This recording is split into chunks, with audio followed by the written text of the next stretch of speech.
Hello, I'm Mr. Polk and welcome to my kitchen. Today is going to be a two-part segment on family favorites. Once we started doing this, my family has been jumping in and helping, and I thought it would be great to showcase two recipes that my family really loves. They might not be the exact version of the recipe, but they're the one that has developed through my family based on what they like. And my hopes is that you could try this recipe at home and adjust it to your family, and maybe one of my favorites could become one of your favorites. So here's how we're going to start. Is the first recipe that we're going to do in the first part is a sweet and sour chicken with fried rice. And then on the second part, we're going to do a really nice family favorite, and that is a bacon cheeseburger macaroni. So let's get started with the fried rice. So I'm going to use the little electric skillet here because it's a little easier on the camera, and it's also something that I like to show different techniques that you could do. Use a big skillet on the stove, or you could use one of these. I'm going to put just a touch of oil in, and I have it on kind of low medium, like 325-ish. And once I put a touch of oil in, the first thing we're going to do with the fried rice is we're going to fry up 2 eggs. Okay? So we just do a touch of oil in here, and this is non-stick. So I'm going to put the eggs in, and the eggs is really what makes the fried rice. Sometimes I do them once the rice is already going, but for here I like to do them first. So we're going to just go through, and it's real fast, okay? So all I'm looking for is to just give these guys a real quick scramble, okay? All right, let's get some of the wetness off, and then they're good to go. And that's it. These are I'm going to break them up a lot because they're going to get returned back into the dish in a little bit. So pretty much this happens really, really fast. And I'm going to break them up. They look really great. And as soon as they break up, I'm going to put them right in a dish. And then we're going to start with the rest of the rice. So, do that.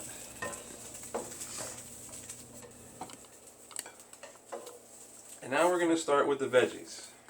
So I'm going to just set these off to the side. So I'm going to put a touch more oil in. And then we're going to start with the veggies. So we're going to start with the onions. Put those in there. They start sizzling. And we're going to do the carrots. I like to start with these first because they're going to take just a little bit longer to get soft.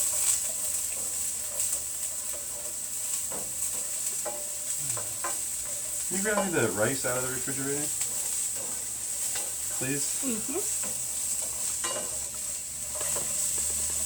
Okay, so as these are sauteing, I want to talk a little bit about the rice. One of the things I do is I like to keep it really cold, so I have it in the fridge. And by keeping it cold, when it is time to put it in, what it's going to do is it's not going to stick. Okay? This is one of those recipes where if you make the rice fresh and you put it in, it sometimes has a tendency to get wet. This is something where it is nice to have the rice pre-made and have it in the fridge. Once these start to soften, okay, then I'm going to put in some of the other stuff. And again, this isn't necessarily a traditional fried rice. This is what my family likes. So we put some of the red peppers in for color. All right. We do put some of the traditional things in, the peas. Okay. And we just start getting all of that mixed around. Okay. We're just going to sort of let that go. Now, while this is cooking, oh, we got some popping going on there. While this is cooking, I want to talk about the sauce as well. Because the sauce is something that I could be making while I'm preparing this. So the sauce is a homemade sweet and sour sauce. Now you could, if you wanted to, just buy one and in a pinch. I do that a lot sometimes on my way home. You know, I'll just go out and get a commercial sauce. But we can also make one. And the nice thing is it doesn't have all of those red colorings and all of that stuff. So, to start the sauce, there's pretty much just put all the ingredients in. It's a sweet and sour sauce, and again, this is the one my family likes, so everybody's is a little different, but we're going to put in a little bit of cider vinegar. And then with the cider vinegar, we're going to put in some ketchup. Okay. About a 1/4 cup of ketchup with about a 1/2 cup of the cider vinegar, and then a tablespoon of soy, and then the sugar is about a cup of the brown sugar, and then we're going to finish that off with about a cup of pineapple juice. And what I'm going to do with this is I'm going to whisk it together, and I'm going to let it come to a simmer. So I'm going to put it on my stove, and I'm going to put it on medium heat, and I'm just going to let it kind of simmer up.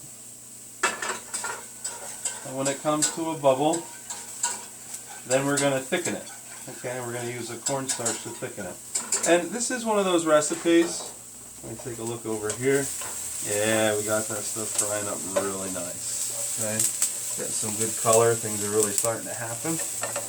All right. Now, we do want to, like I said, taste it. It is going to be kind of your recipe. Some of you might like it a little more on the sweet side. Some of you a little more on the sour side. That's going to be up to you. That's really nice. It's got, in fact, that's really nice. We'll have another one. All right. So that has the hint of the acid coming from the cider vinegar, but it has the sweetness coming out of the brown sugar. I know it looks like a lot of brown sugar, a cup, but when you have the acid and the vinegar in there, and the pineapple juice has that tanginess to it, that's kind of sweet, kind of sour, everything just sort of works. Now, back over here. We've got all this stuff sauteing. We're going to put in the last of our veggies, and for me, that's the water chestnuts. And the water chestnuts are mainly because they're my older son's favorite in this dish.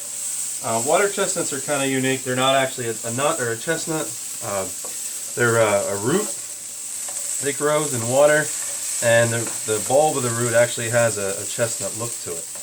And as you're doing this, you might have to just continually add a touch of oil just to keep it going. I'm just using some olive oil. And the water chestnuts are just going to need a little bit of time to soften up just a little, but they always give you that crunch, which makes it really nice. Okay.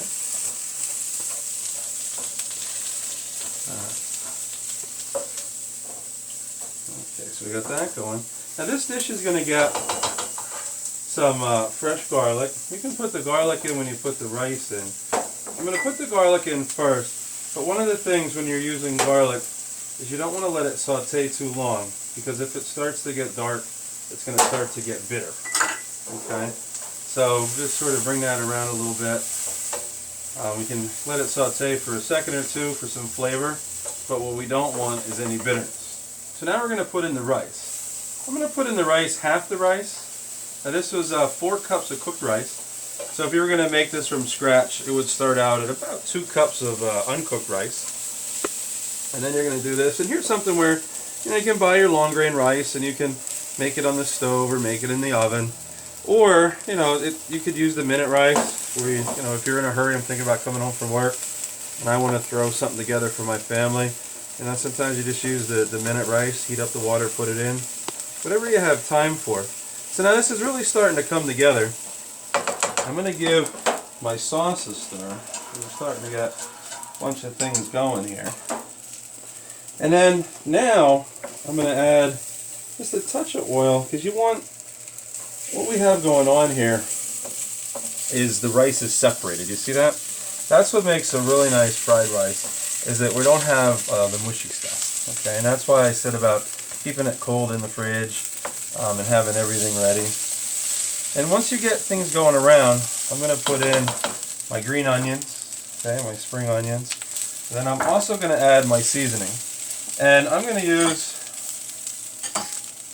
a little bit of sesame oil. Now this is about a teaspoon of toasted sesame seed oil.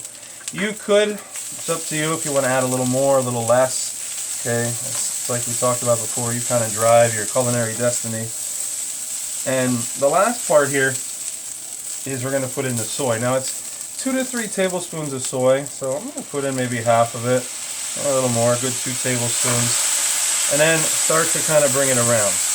And this is where you're going to get the color. And you can hear it starting to sizzle up.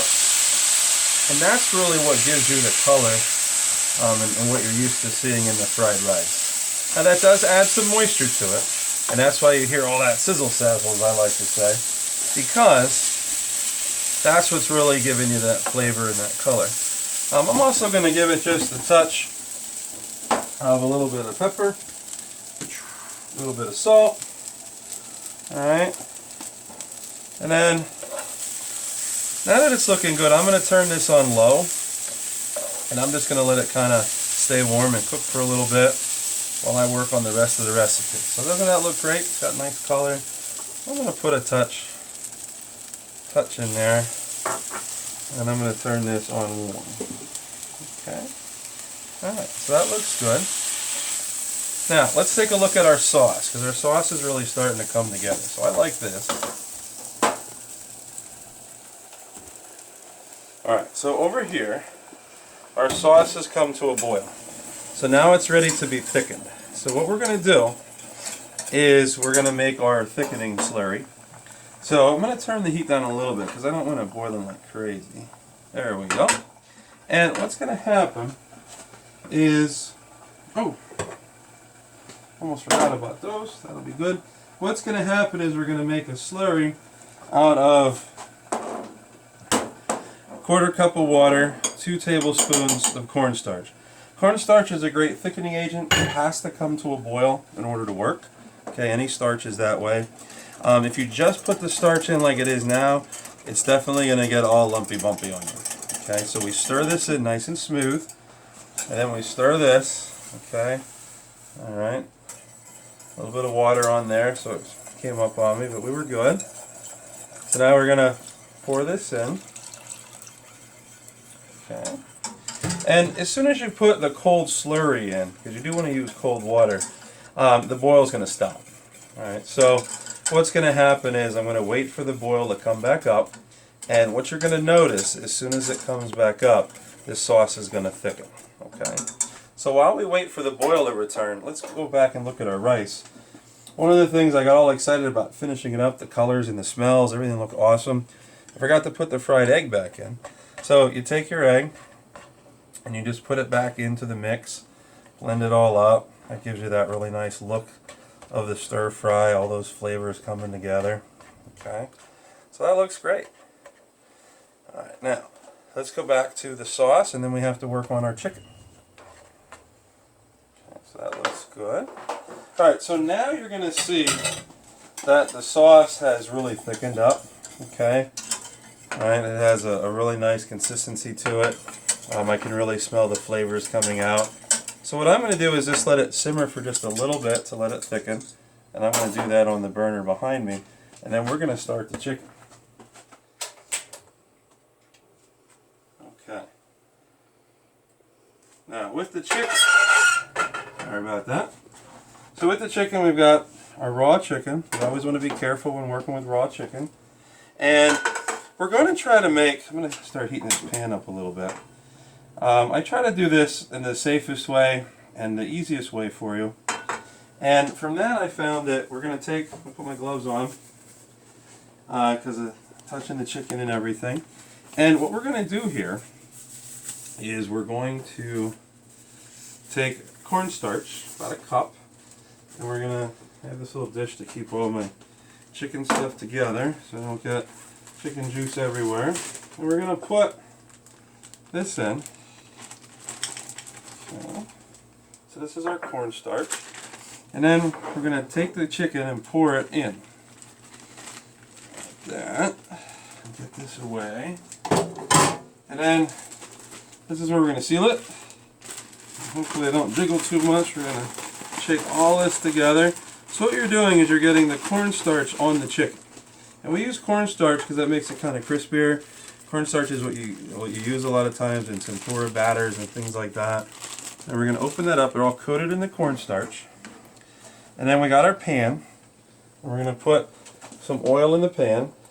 Not too much, just enough to sort of coat it like that. Okay. We're going to coat it through.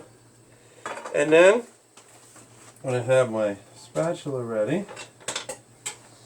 What I'm going to do is try to use a dry hand and a wet hand. So I'm going to shake off the cornstarch, put it into an egg mixture. This is just 3 eggs cracked together and mixed up. And then when you do it, you don't want it to like be drippy. So I'm just going to kind of go in one at a time here just to try to get the pieces of chicken. Now you want to have it hot enough so that it does start to sizzle right away. If it doesn't sizzle right away, what's going to happen is you're going to notice that the egg is going to run off. And when the egg runs off, then it's going to be more like scrambled egg with a little bit of chicken laying on top. Now you're going to do this in batches, all right? You're not going to want to overcrowd your pan. Okay, you don't want to try to get all your 1.5 pounds to 2 pounds of chicken at one time. You just want to do enough that you can easily cook. And for demo, that's enough for me. And then I'm going to take off my gloves and then give my hands a quick wash because of the raw chicken. And what I'm going to do is show you how you're going to cook this. You're not going to cook it all the way through. Okay, what we're going to do is we're going to get it looking really nice, and then we're just going to simply put it in the oven at 350 to finish it. Because we want to make sure that it's fully cooked to 165 degrees, but at the same time, we don't want to overcook the chicken. So now all these pieces are separate, and now I'm going to bring them around. See how they're starting to brown up, okay? They look great. Now I could have got more in here, but I'm just trying to get them all cooked really nice for you. Okay, so that's looking really good. What we're looking for is a nice brown color, and again, the chicken at this point is not going to be cooked. All we're trying to do is give it that tempura look. Okay, see if I can do this on camera. I didn't drop any. Okay, there we go. Try one more. Oh, look at that, I only dropped one, not too bad. Okay, so what we're going to do is let those cook a little bit. Just like that. And then what you're going to do is put these on a sheet tray. So I'm going to take a sheet tray like this, turn that off, and I'm just going to put these on. And then I would set this on the side, and I would make my second batch and my third batch, and then these would go in the oven. And you're going to put them in the oven, and you're going to cook them until they have an internal temperature of 165 degrees, or if you cut them, you'll see that they're white and cooked, and the juices are clear, as we like to say. But the main thing is that they're 165 degrees for the chicken. So we put that in the oven. And then when we're done, it's going to look like this. So these are ones that I had pre-made. So these guys have already been cooked off. They look great. And we're pretty much ready to assemble our meal. So what we're going to do is, I'm going to say in the recipe I say put in a bowl, something to present it. I'm going to use this nice little pan. And I'm just going to take it and get all of this cooked chicken in here.